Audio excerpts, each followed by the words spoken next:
here on Democracy Now!, democracynow.org, the War and Peace Report. I'm Amy Goodman with Juan Gonzalez. Juan? Well, a report released by the Federal Reserve Wednesday suggests that some of the country's most populous states are already in a recession. Michigan, with the highest unemployment rate in the country and one of the highest foreclosure rates, is near the top of the list. Over 200,000 Michigan residents have lost manufacturing jobs since the year 2000. And the latest union contracts with the big three automakers include major concessions. It's no surprise that Tuesday night's Republican primary in Michigan was dominated by concern over the economy. Former Massachusetts governor and Michigan native Mitt Romney said he would work to rebuild the state's car industry by lifting the regulatory burden on companies and boosting research to generate new jobs. Arizona Senator John McCain, on the other hand, said that many of the car industry jobs were gone forever and offered a plan to bolster job retraining programs. Romney won the Republican primary with 39% of the vote. Chris Kutalik is a Detroit-based journalist, editor of Labor Notes, the largest circulation cross-union national publication in the country. Before joining Labor Notes, Chris was a local union officer for Amalgamated Transit Union Local 1549 in Austin, Texas. He's been closely following the pattern of deindustrialization and deunionization in Michigan.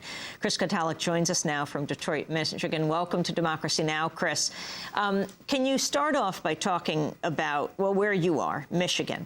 The power or the decreasing power of the United Auto Workers, what happened during this primary and the state of the economy there? Well, as you noted, that we have the highest unemployment rate in the country at 7.4%. That's been growing pretty steadily. And as the worries about the recession, we've already been in it here for several years, and for many reasons. We're in a sort of a one-horse town, the city of Detroit, southeast Michigan, and in general, that is the auto industry. And so where goes the auto industry and the big three automakers, so goes the region. And unfortunately, what's happened, you've seen this sort of process of as you mentioned, deunionization and deindustrialization.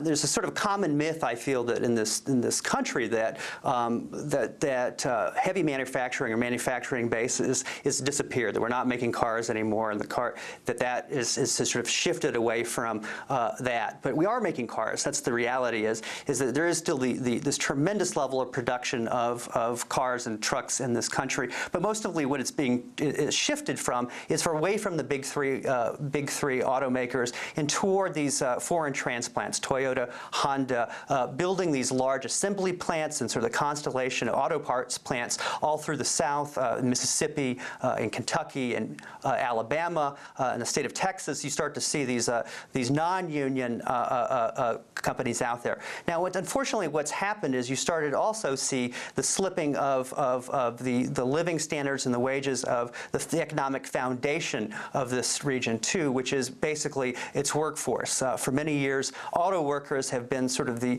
foundation, the motor, those who sort of pump money back into the economy. And what you've really seen there is them take a tremendous beating. Tens of thousands of layoffs, and as was mentioned earlier, a terrible concessionary contract with the last big three was signed over this fall, and that's having a tremendous impact in the terms of the living conditions of auto workers and those sort of dependent on them.